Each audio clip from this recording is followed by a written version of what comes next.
Hello everyone. So the topic for today's video is bailment, जो एक तरीके का स्पेशल कॉन्ट्रैक्ट होता है under the Indian contract act.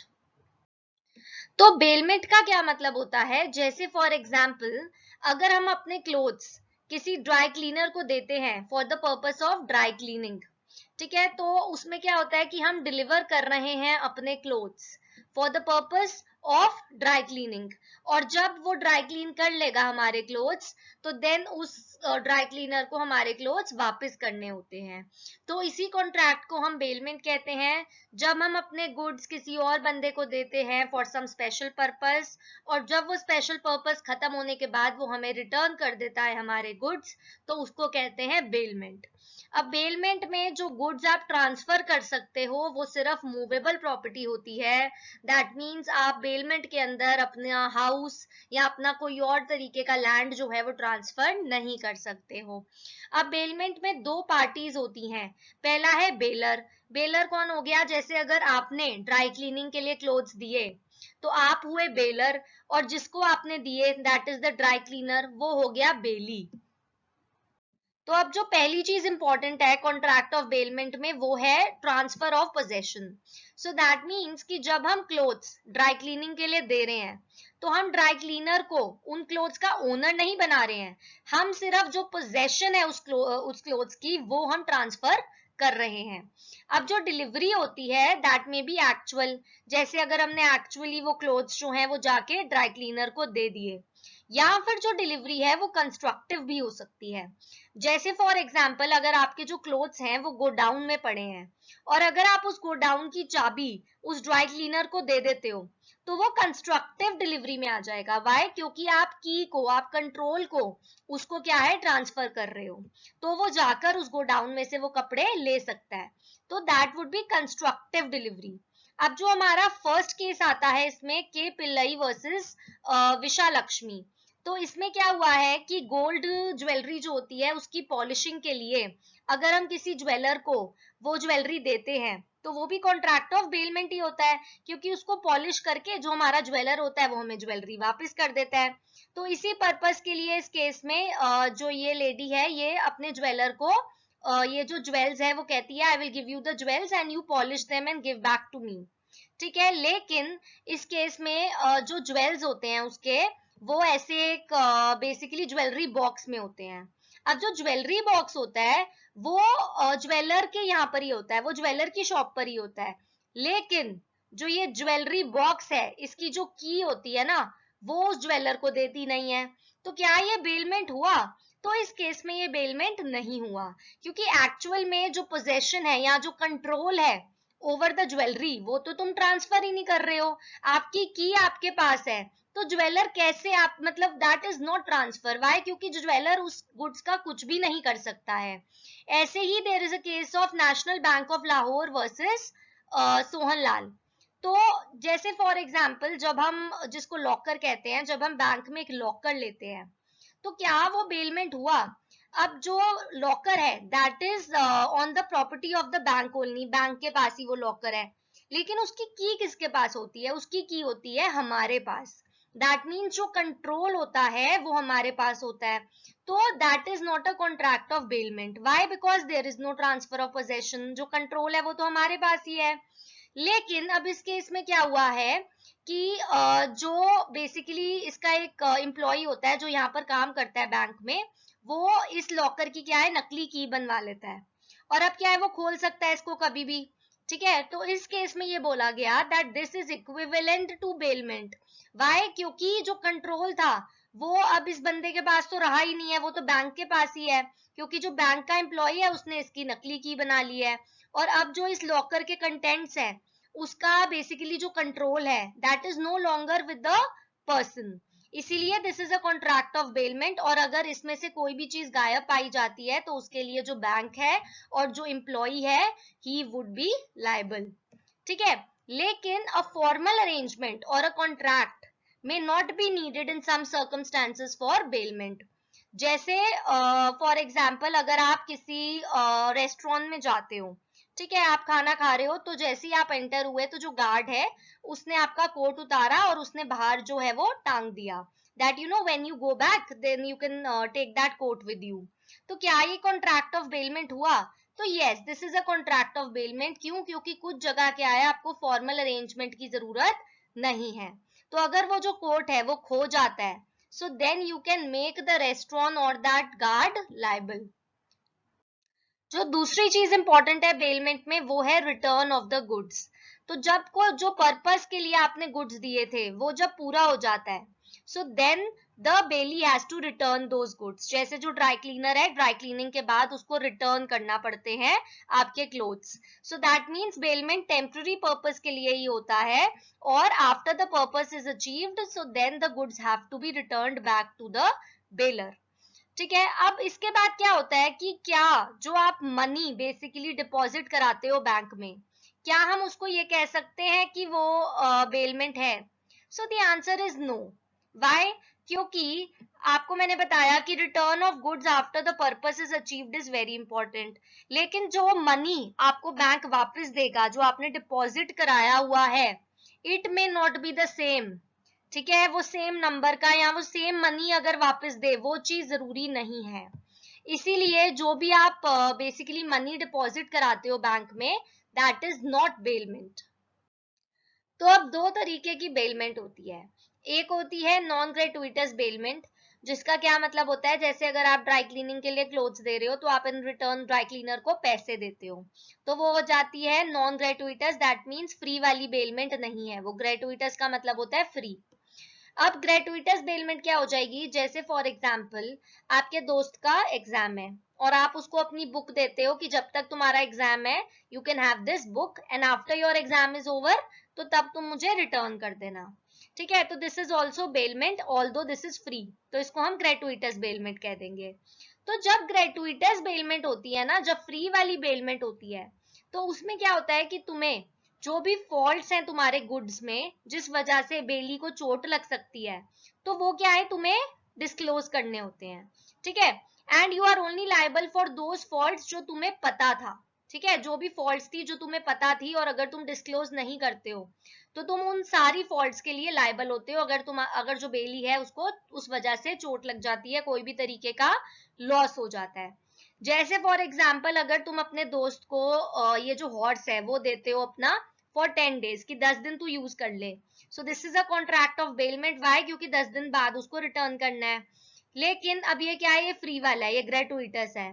तो इसमें अगर तुम्हें पता है, यू आर वेल अवेयर, ठीक है, that this horse is very vicious और ये कभी भी पागल होके चोट दे सकता है. ठीक है, लेकिन तुम बेली को अपने दोस्त को ये चीज नहीं बताते हो, और अगर ये जो हॉर्स है इस वजह से इसको चोट लग जाती है बेली को, so you would be liable. ठीक है, लेकिन नॉन ग्रेटुइटस बेलमेंट में क्या होता है कि इवन इफ तुम्हें नहीं पता था ये हॉर्स विशियस है, ठीक है, जैसे फॉर एग्जांपल तुमने ही 2 दिन पहले ये हॉर्स लिया है और तुम्हें खुद को ही नहीं पता है ये विशियस है, ये थोड़ा पागल सा है. ठीक है, लेकिन अगर तुम ये बेली को देते हो, अपने दोस्त को देते हो, किस लिए? पैसे के लिए. ठीक है, और अगर ये कल को बेसिकली विशियस टर्न हो जाता है और तुम्हारे दोस्त को इससे चोट लग जाती है, तो जो भी उसको लॉस होगा, जो भी उसको चोट होगी, उसके लिए तुम लायबल होगे, जबकि यू आर नॉट अवेयर कि ये फॉल्ट्स थी. तो when there is a non gratuitous bailment, so in that case you are also liable for those things, for those faults जो तुम्हें भी नहीं पता थी. अब आते हैं हम ड्यूटीज ऑफ बेली पे. तो पहली ड्यूटी क्या है कि जैसे जो ड्राई क्लीनर है उसको हमारे जो क्लोथ्स हैं, हमारे जो गुड्स हैं, उसका रीजनेबल केयर रखना पड़ता है. दैट मीन्स कि अगर कल को वो जो क्लोथ्स हैं वो उससे फट जाएं या फिर वो खो दे वो क्लोथ्स को, तो देन क्या है कि उसको हमें कंपनसेशन देनी पड़ेगी. और उसको कैसी केयर करनी पड़ती है, जैसा एक ऑर्डिनरी पर्सन एक रीजनेबल केयर करेगा in similar circumstances of his own goods. जैसे वो अपने सामान की जितनी केयर करता है एक रीजनेबल आदमी, उतना ही उसको हमारे सामान का केयर करना पड़ेगा. तो इसमें जो केस आता है वो आता है union of India versus Udhoram.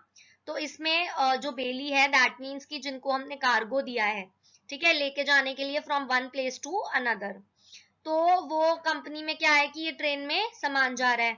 अब इन्होंने क्या है, जो ये बेली है that is the cargo company, उन्होंने इसको अच्छे से प्रोटेक्ट भी नहीं करा है. और जब ये ट्रेन रुकती है तो तब क्या होते हैं कि चोरी हो जाती है गुड्स की। तो उनके जो गार्ड्स होते हैं वो ना उतरते हैं और वो ना ढंग से इसको गार्ड कर पाते हैं। तो इसमें ये बोला गया that yes reasonable care has not been taken by the bailee company, इसीलिए they are liable for the compensation.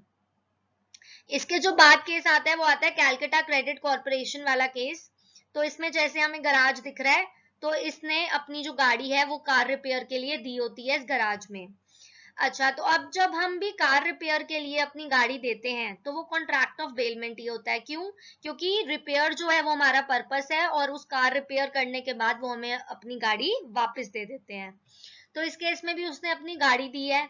अब यहाँ पर ही जो ये गराज है वहां पर ही क्या है, ये गराज ओनर्स कुकिंग कर रहे हैं। अब यहाँ पर इतना ज्यादा जैसे पेट्रोल हो गया, जैसे कार हो गया, और जैसे जो थिनर मटेरियल होता है ना जिससे आराम से आग लग सकती है, बहुत सारी क्या है ऐसी चीजें भी हैं इस गराज में, और वहां पर ही वो कुकिंग कर रहे हैं। तो उस कुकिंग की वजह से क्या है, यहाँ पर आग लग जाती है जिस वजह से इसकी कार डिस्ट्रॉय हो जाती है। ठीक है। तो अब ये जो गराज वाले हैं ये क्या कहते हैं कि हमारी भी तो गाड़ियां खड़ी हैं, तो हमने जितना अपनी गाड़ियों का ख्याल रखा है उतनी हमने तुम्हारी गाड़ी का ख्याल रखा है, तो तुम हमें कैसे लायबल कर सकते हो। तो इस केस में कहते हैं कि जितना ख्याल एक रीजनेबल बंदा रखेगा, ना कि तुम जो वहां पर ही कुकिंग कर रहे हो। ठीक है। तो ये जरूरी नहीं है कि अगर आग लगते हुए तुम्हारे भी गुड जो है वो जल गए तो देन जो बेलर है वो तुम्हें सू नहीं कर सकता, नहीं। Why? Because the criteria is जितना एक रीजनेबल बंदा अपने गुड्स का ख्याल रखता है उतना ही तुम्हें रखना है। Now the other duties of the bailee are first duty not to make unauthorized use of the goods bailed. So that means जैसे for example अगर तुमने हॉर्स दिया है अपने दोस्त को, ठीक है, बेलमेंट पे, और वो दोस्त जो है वो आगे अपने रिश्तेदार को भी वो हॉर्स यूज करने दे रहा है, so that is an unauthorized use and he cannot do so. Second है क्या कि duty not to mix bailor's goods with your own goods.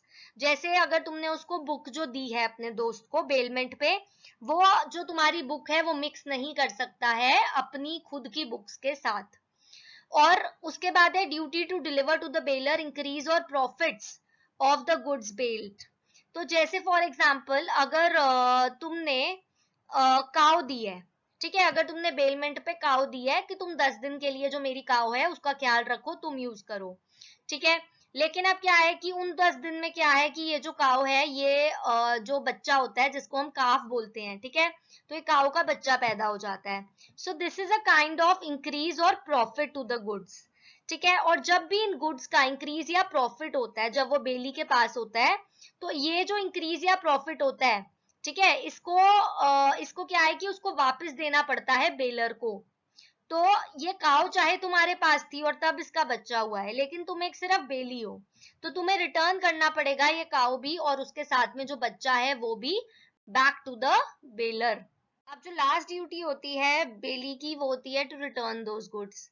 जैसे जो ड्राई क्लीनर है, जब उसने ड्राई क्लीनिंग कर ली so then he has to return, क्योंकि वो पर्पस अचीव हो गया। या फिर अगर तुमने जो बुक है वो अपने दोस्त को दी है बेलमेंट पे 10 दिन के लिए, और अगर 10 दिन हो गए so then he has to return that goods. ठीक है। नाउ व्हाट इफ अगर जैसे फॉर एग्जांपल तुम देते हो किसी दोस्त को हॉर्स, ठीक है, बेलमेंट पे, लेकिन तुम एक्चुअल ओनर ही नहीं हो, तो क्या देन आपका दोस्त मना कर सकता है कि तुम क्योंकि रियल ओनर ही नहीं हो इसलिए मैं तुम्हें वापस नहीं कर रहा? सो नो, तुम्हें जो बेलमेंट पे गुड्स देगा तुम्हें उसी को क्या है कि वापस करना पड़ता है वो गुड्स। ठीक है।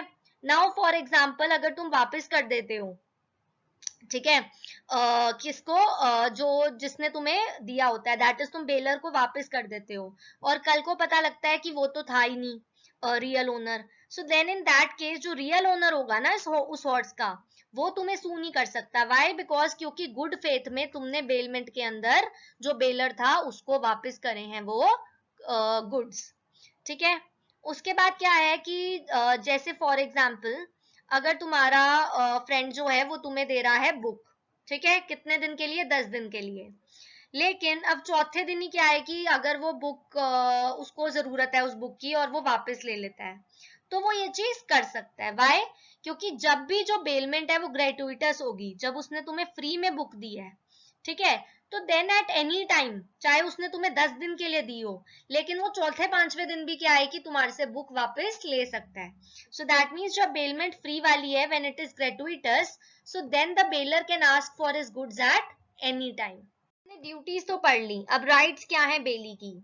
तो पहला है कि इवन इफ अगर ग्रेटुइटस पेमेंट है, जैसे फॉर एग्जाम्पल अगर तुमने आउट ऑफ स्टेशन जाना है और तुम्हारा हॉर्स है, तो तुम अपने दोस्त को कहते हो कि 10-15 दिन के लिए ना ये मेरे हॉर्स का ख्याल रख लो, ठीक है, और मैं वापस आके इसको वापस ले लूंगा.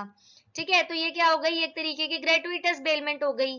वाई? क्योंकि तुम्हारे दोस्त ने सेफ्टी उसको मतलब उसका ख्याल रखने के लिए कोई पैसे भी नहीं लिए.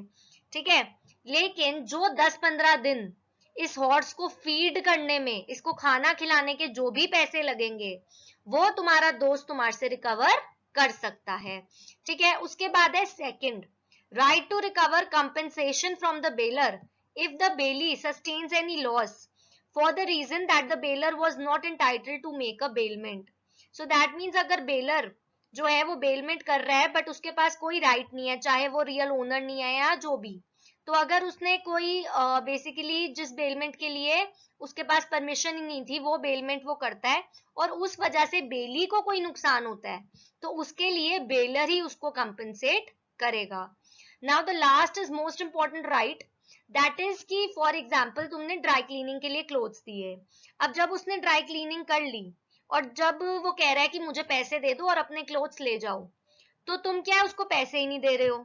ठीक है, तो उस केस में ड्राई क्लीनर क्या कर सकता है, वो तुम्हारे गुड्स रिटेन कर सकता है. ठीक है, वो मना कर देगा कि मैं क्लोथ्स नहीं देता जब तक तुम मुझे पैसे नहीं दोगे. तो उसका मतलब होता है right to have lien over that goods bailed. So that means कि वो तुम्हारे गुड्स को रिटेन कर सकता है जब तक तुम उसको पैसे नहीं देते हो.